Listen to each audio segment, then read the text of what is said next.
ঢাকা ৮ আসনের স্বতন্ত্র প্রার্থী শরীফ ওসমান হাদীকে গুলির প্রতিবাদে উত্তাল শাহবাগ।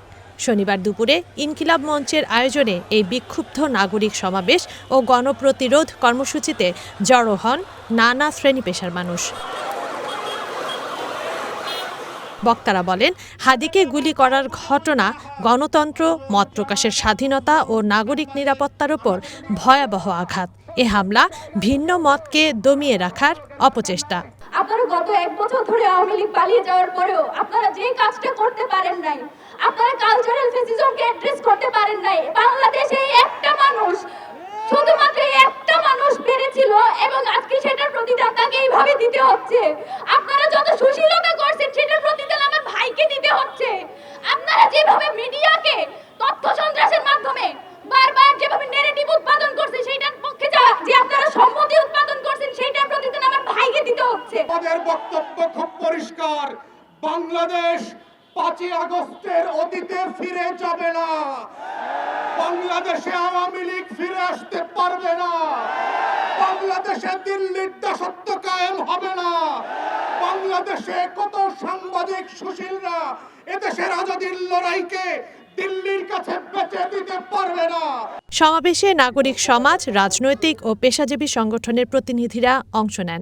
জাতীয় নাগরিক পার্টির দক্ষিণের মুখ্য সংগঠক হাসনাত আব্দুল্লাহ বলেন, আততায়ীর গুলি হাদীর মস্তিষ্ক না, বরং সবার বিবেককে বিদ্ধ করেছে। পদ, পদবি, পোস্টিং, প্রমোশন, নিজের ব্যবসা টিকিয়ে রাখার স্বার্থে 80 বছর ধরে জীবন্ত লাশ হয়ে বেঁচে থাকার থেকে ওসমান হাদীর মতো 2 মিনিট জীবন নিয়ে বেঁচে থাকা বেশি সম্মানের। ব্যবসায়িক স্বার্থে একটা টিভি চ্যানেল পাওয়ার জন্য, একটা গরুর হাটের জন্য, একটা বাজারের ইজারার জন্য, একটা থানা কমিটির জন্য, একটা জেলা কমিটির জন্য, ইউনিয়ন সভাপতি হওয়ার জন্য নিজের মেরুদণ্ড বিক্রি করে দিয়ে আমরা সেবাদাস হয়ে থাকতে চাই। রাজনৈতিক দলগুলো দেউলিয়া হয়ে গিয়েছে। এগুলোর ঊর্ধ্বে উঠে উনি বাংলাদেশের প্রশ্নটা সবচেয়ে বড় আকারে উনি রেখেছেন। দুর্ভাগ্যজনক বিষয়, আমরা ওনাকে ধারণ করতে পারি নাই।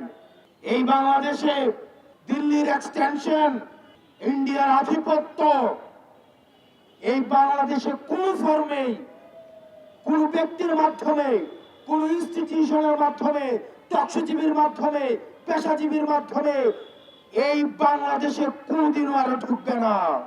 বাংলাদেশের প্রশ্নে, পরবর্তী প্রজন্মের প্রশ্নে আমাদের মত এবং পথ কম্প্রোমাইজ করা হইলেও আমাদেরকে একসাথে থাকতে হবে। আওয়ামী লীগ এবং ইন্ডিয়ার প্রশ্নে আমাদের একটা সেটেলমেন্টে আসতে হবে। বক্তারা আরও বলেন, নির্বাচনের আগে এ ধরনের সহিংসতা গণতান্ত্রিক পরিবেশকে হুমকির মুখে ফেলছে। আমার দেশ পত্রিকার সম্পাদক মাহমুদুর রহমান বলেন, যারা আবারও দেশে ফ্যাসিবাদ কায়েম করতে চায় তাদের বিরুদ্ধে আবারও বিপ্লব হবে।